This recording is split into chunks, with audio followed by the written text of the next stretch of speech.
제가 올해 8달에 태인교회로 다시 돌아오게 되었는데 그때 처음으로 청소년부 예배를 드리게 되었습니다. 그때 아이들을 보면서 정말로 깜짝 놀랐습니다. 예전에 초등학교 2, 3학년 때 봤던 아이들이 키가 170, 180 이렇게 커져 있더라고요. 5년이라는 시간 동안 아이들이 또 신체적으로, 육체적으로 많이 성장한 것을 두 눈으로 확인할 수 있었습니다. 이렇게 사람은 누구나 성인이 될 때까지 육체적으로 성장합니다. 지금은 먹을 것도 풍족하고 또 아이들이 잘 먹어서인지 저희 어렸을 때보다 키도 더 크고 몸도 더 좋습니다. 아마 어린아이가 있는 집이라면 아이가 크는 것을 보기 위해서 매일매일 키를 재고 그럴 것입니다. 아이들이 육체적으로 얼마나 성장했는지 확인하는 것은 그렇게 어렵지 않습니다. 왜냐하면 아이들은 하루가 다르게 크기 때문에 눈으로 확인이 가능합니다. 하지만 육체적인 성장과는 달리 영적인 성장은 눈으로 확인할 수 없습니다. 영적으로 성장을 했는지 그렇지 않은지 어떻게 알 수 있을까요? 저는 어려서부터 굉장히 보수적인 교회를 다녔기 때문에 눈에 보이는 것으로 다른 사람의 신앙을 평가하곤 했습니다. 예배는 얼마나 잘 드리는지, 또 헌금은 얼마나 많이 하는지, 봉사는 얼마나 많이 하는지를 보며 그 사람의 신앙을 평가했습니다. 그래서 저도 예배에 목숨을 걸었던 것 같습니다. 나이는 어렸지만 주일 오전 예배, 또 오후 예배, 또 수요 예배, 구역 예배, 금요 기도회, 또 새벽 예배까지 열심히 참석했습니다. 또 성경도 열심히 읽었고, 또 기도도 열심히 했고, 또 교회 봉사도 열심히 했습니다. 이것이 제 신앙을 평가하는 기준이라고 생각했습니다. 그래서 예배를 잘 드리고 말씀을 많이 읽어야 영적으로 성장할 수 있다고 생각했습니다. 또 수련회에 참석해서 은혜를 많이 받아야 영적으로 성장할 수 있다고 생각했습니다. 하지만 이런 외적인 지표로는 우리가 영적으로 성장했는지를 판단할 수 없습니다. 오늘 말씀에서는 우리가 영적으로 성장했는지 그렇지 않은지를 판단할 수 있는 세 가지 지표를 제시합니다. 첫째, 다른 사람을 뜨겁게 사랑하고 있는지, 둘째, 죄를 멀리하고 있는지, 셋째, 하나님의 말씀을 사모하고 있는지 내 마음을 자세히 들여보라고 말합니다. 오늘 우리가 읽은 말씀은 베드로 전서의 말씀입니다. 베드로 전서는 베드로가 쓰는 첫 번째 편지입니다. 이 편지는 베드로가 소아시아, 지금의 터키 지역에 살고 있었던 성도들에게 쓴 편지입니다. 베드로는 왜 이 편지를 썼을까요?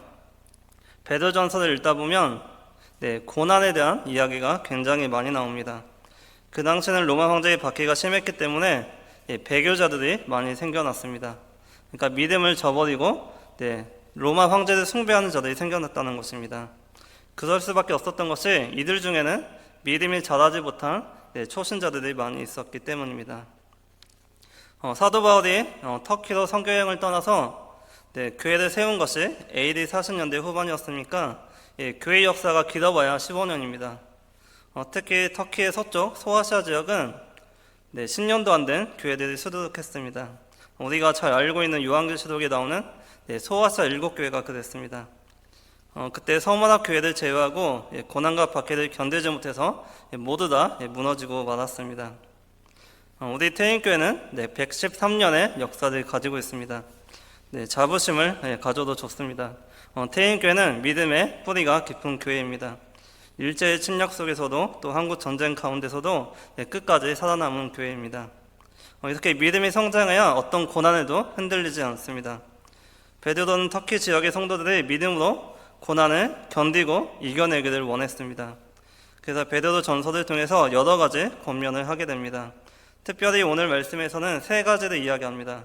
형제를 사랑하고 죄를 멀리하고 하나님의 말씀을 사모하라고 말씀합니다.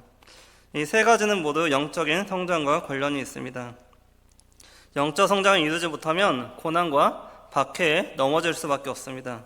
그래서 영적으로 성장을 해야 합니다. 그래야 고난을 이겨내고 하나님의 영광을 위해서 살아갈 수가 있습니다. 오늘 말씀에서 제시하는 세 가지 지표를 통해서 우리의 믿음을 점검할 수 있습니다. 또한 내가 영적으로 어디까지 성장했는지를 판단할 수 있습니다. 첫째, 여러분들은 다른 사람을 뜨겁게 사랑하고 있습니까?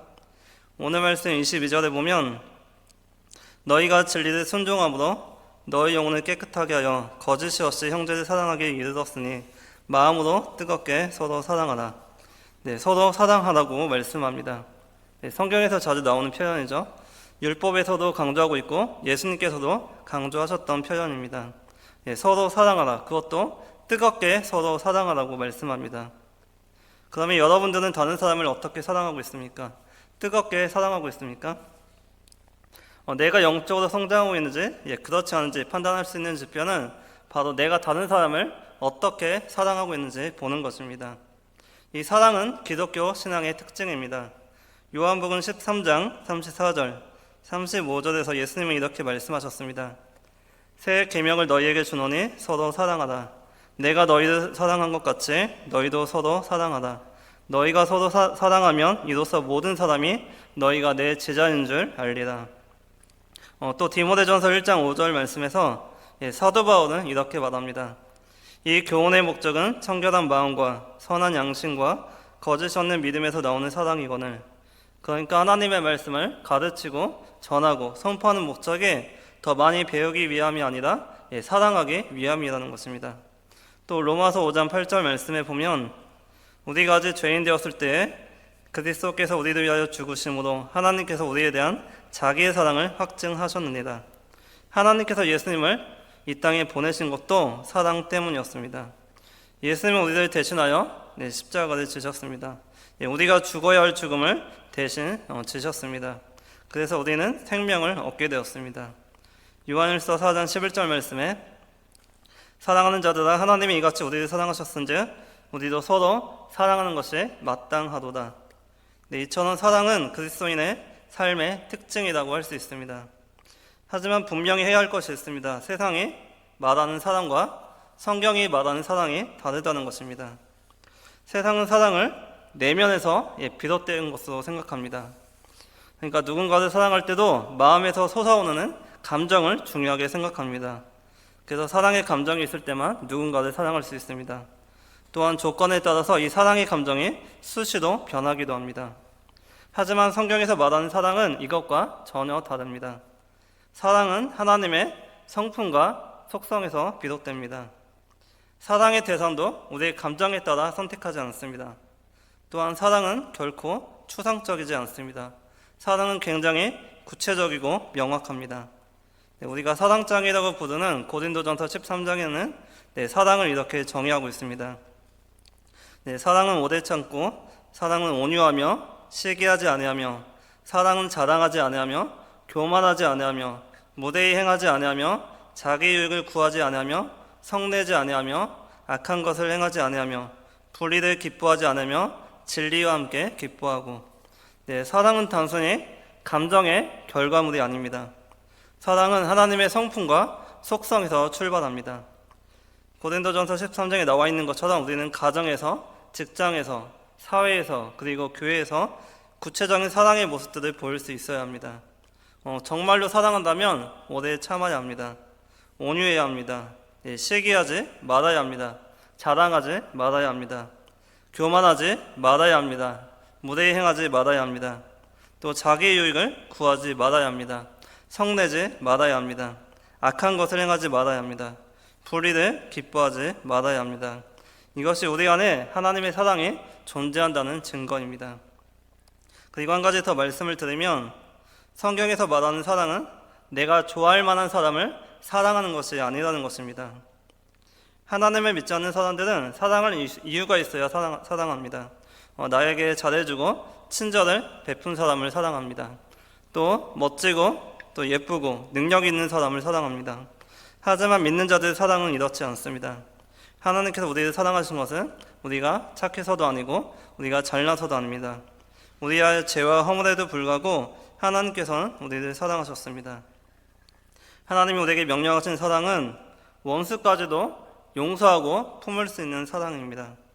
내가 좋아하는 사람만 사랑하는 것은 성경에서 말하는 사랑이 아닙니다. 내가 싫어하는 사람을 불쌍히 여기고 그들을 사랑할 수 있어야 합니다. 왜냐하면 주님이 먼저 우리를 그렇게 사랑하셨기 때문입니다. 주님의 사랑을 깊이 묵상하고 깨닫는다면 우리도 그들을 사랑할 수 있습니다. 그런 사랑하는 마음을 달라고 하나님께 기도하시기를 바랍니다. 우리가 다른 사람을 뜨겁게 사랑할 때 우리는 영적으로 한 단계 더 성장하게 될 것입니다. 둘째, 네, 여러분들은 죄를 멀리하고 있습니까? 네, 여러분들은 죄를 짓는 것에 대해서 어떻게 생각하시나요? 네, 성경에 보면 죄에 대해서 굉장히 민감했던 사람이 있습니다. 바로 욥입니다. 욥은 아들들이 생일잔치를 끝내면 그들을 불려다가 몸을 성결하게 하고 그들의 명수대로 하나님께 번제를 드렸습니다.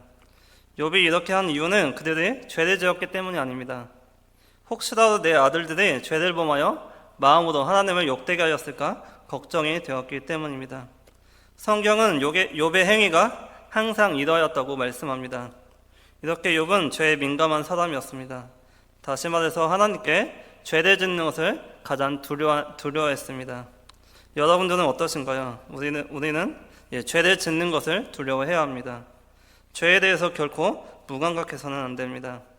오늘 말씀 베드로전서 2장 1절 말씀에 보면 5가지 죄를 버리라고 말씀합니다. 물론 이 5가지 말고도 수많은 죄가 있습니다.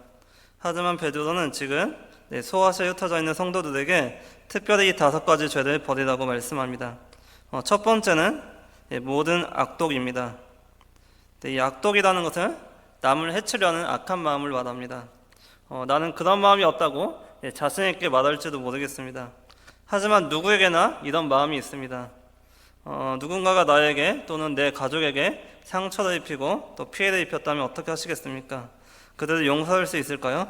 네, 그렇지 않을 겁니다. 그들에게 똑같이 보복하고 싶은 마음이 있을 겁니다. 네, 이것이 바로 악독이라고 할 수 있습니다. 두 번째는 모든 기만입니다. 네, 이것은 남을 속이는 행위를 말합니다. 어떤 이유에서든 거짓말을 하고 사기를 치고 남을 속이는 모든 행위를 말합니다. 우리나라에서는 정직하게 살아가는 것이 힘들다고 말을 합니다. 정직하게 일하면 손해를 본다고 말하고 또 정직하게 장사를 하면 돈을 벌 수 없다고 말하고 또 정직한 기업은 살아남기 힘들다고 말합니다. 그래서 그런지 우리나라에는 사기꾼들이 많이 있습니다. 보이스피싱 사기에 또 전세 사기에 투자 사기에 등등 각종 사기꾼들이 많기 때문에 우리나라를 사기 공화국이라고 부르기도 합니다. 세 번째는 외식입니다. 이것은 겉만 보기 좋게 꾸미는 것을 말합니다. 다른 말로 표현하면 가식이나 위선이라고 말할 수 있습니다. 성경에서는 서기관과 바리새인을 외식하는 자의 전형으로 소개하고 있습니다. 그들은 겉으로는 매우 율법을 잘 지키는 것처럼 보였지만 실상은 그렇지가 않았습니다. 우리들도 이들처럼 외식하는 자가 될 수 있습니다. 겉으로는 거룩한 척하지만 그렇지 않을 수 있습니다. 또 겉으로는 정직한 척하지만 그렇지 않을 수 있습니다. 우리의 겉과 속이 달라서는 안 됩니다.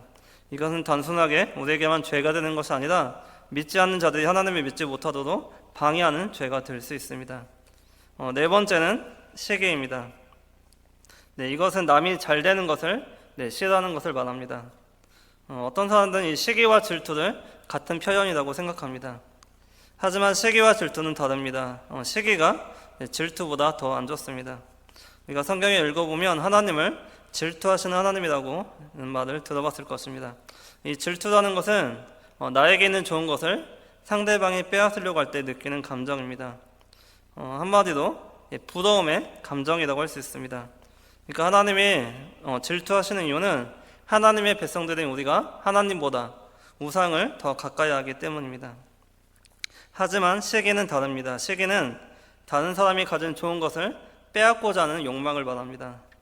예를 들어서 다른 사람이 나보다 더 좋은 차를 갖고 있으면 그것을 부러워하는 마음을 넘어서 그것을 빼앗고 싶은 욕망을 시기라고 합니다. 이런 시기심은 공동체를 무너뜨리고 사회에 큰 해악을 끼칠 수 있습니다. 다섯 번째는 모든 비방하는 말입니다. 이것은 다른 사람을 비웃고 헐뜯는 것을 말합니다. 한마디로 중상모략하는 것입니다. 비방은 다른 사람을 험담하고 루머를 퍼뜨려서 그 사람의 명예를 훼손하는 일입니다. 이런 것이 활발하게 이루어지는 곳이 있습니다. 바로 SNS입니다. 페이스북이나 트위터, 또 카카오톡이나 인스타그램, 틱톡 이런 것들은 너무나 편리하고 좋습니다. 하지만 누군가에게는 상처를 주고 명예를 훼손할 수 있는 그런 수단이 될 수 있습니다. 사도 베드로는 이 5가지를 버리라고 말씀하고 있습니다. 2장 1절 말씀 한번 다 같이 읽어보겠습니다. 그러므로 모든 악독과 모든 기만과 외식과 시기와 모든 비방하는 말을 버리고. 이 5가지 죄가 무서운 것은 다른 사람과의 관계를 깨트려 버리기 때문입니다. 또한 공동체를 무너뜨리기 때문입니다. 그렇게 우리는 이 5가지 죄를 멀리 해야 합니다. 또 이 5가지 죄를 반드시 버려야 합니다. 교회가 바로 서고 관계가 회복되고 또 하나님이 주신 사명을 잘 감당하기 위해서는 이 5가지 죄를 반드시 버려야 합니다. 제가 지금 너무 쉽게 이 말씀을 드리고 있지만 이 5가지를 버리는 일은 결코 쉽지가 않습니다. 왜냐하면 우리가 사는 사회가 이런 죄들이 만연한 사회이기 때문입니다. 우리가 만에 하나 다른 사람들로부터 마음의 상처를 받거나 또 물질적인 피해를 받았다면 결코 이런 죄들을 버리는 것이 쉽지 않을 것입니다. 그럴 때마다 우리는 하나님께 도움을 간구하는 기도를 해야 합니다.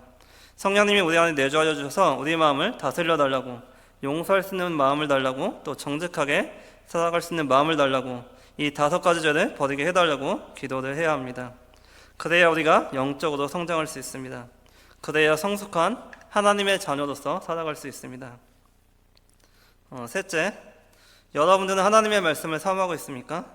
2장 2절 말씀에 보면 갓난 아기들 같이 순전하고 신령한 젖을 사모하라. 이는 그로 말미암아 너희도 구원에 이르도록 자라게 하려 합니다. 여기서 순전하고 신령한 젖을 사모하라고 말씀하고 있습니다. 한마디로 하나님의 말씀을 사모하라는 뜻입니다. 그런데 어떻게 사모하라고 말씀하고 있나요? 갓난 아기들 같이 사모하라고 말씀합니다. 제가 아기를 키워보지 않아서 잘 모르지만 아기가 배고플 때 하는 행동이 있다고 합니다. 바로 우는 것입니다.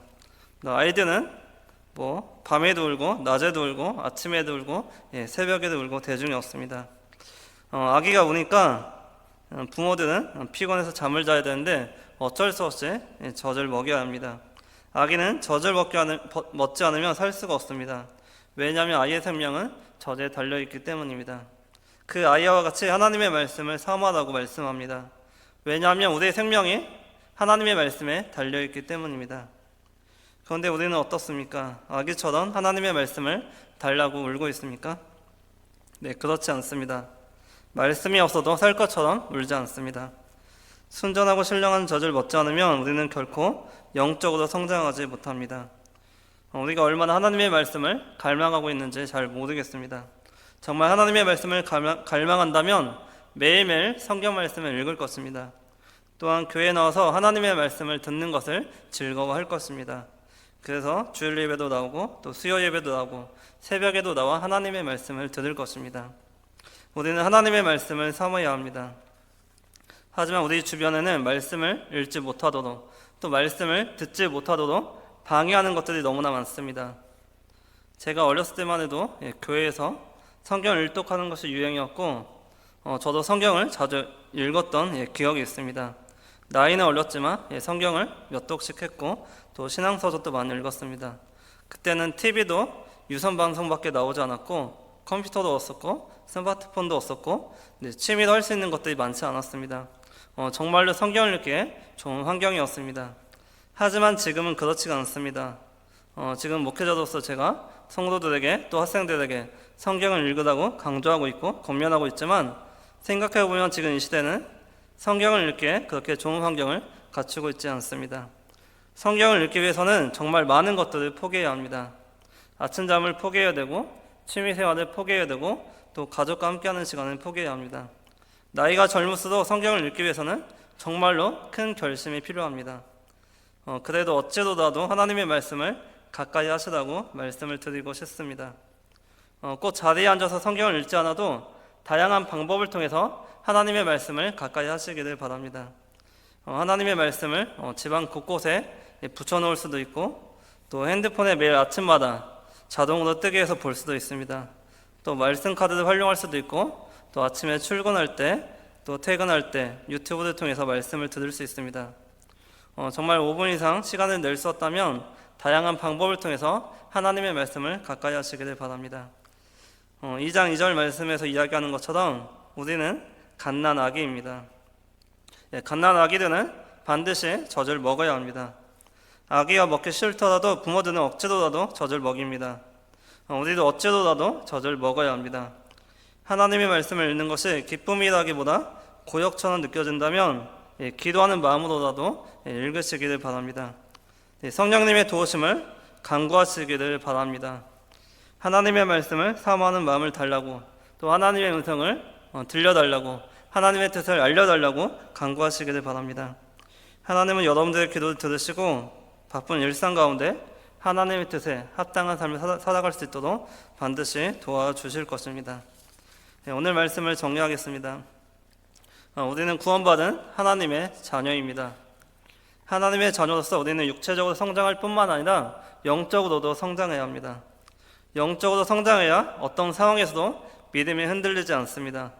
또 영적으로 성장해야 상처를 받아도 쉽게 회복할 수 있습니다. 오늘 말씀은 우리가 영적으로 성장했는지 알 수 있는 3가지 지표를 제시합니다. 다른 사람을 뜨겁게 사랑하고 있는지, 죄를 멀리하고 있는지, 하나님의 말씀을 사모하고 있는지를 묻습니다. 만일 우리가 다른 사람을 뜨겁게 사랑하면 사랑할수록, 또 죄를 멀리하면 멀리할수록, 그리고 하나님의 말씀을 사모하면 사모할수록 우리는 예수님을 더욱 닮아가게 될 것입니다. 또 영적으로 더 성장하게 될 것입니다. 또 성숙한 하나님의 자녀로서 살아가게 될 것입니다. 만약 다른 사람을 용서하고 사랑할 자신이 없고, 또 5가지 죄를 멀리할 자신이 없고, 하나님의 말씀을 사모할 자신이 없다면 성령님의 도우심을 간구하시기를 바랍니다. 성령님이 우리 안에 내주하시면 우리는 무슨 일이든 할 수 있습니다. 다른 사람을 뜨겁게 사랑할 수 있고, 죄를 멀리할 수 있고, 하나님의 말씀을 사모할 수 있습니다. 여러분들 모두 영적 성장을 이루어서 하나님의 거룩한 자녀로서 또 세상에서 승리하며 살아가시는 태인교회 모든 성도님들 되시기를 간절히 축원합니다.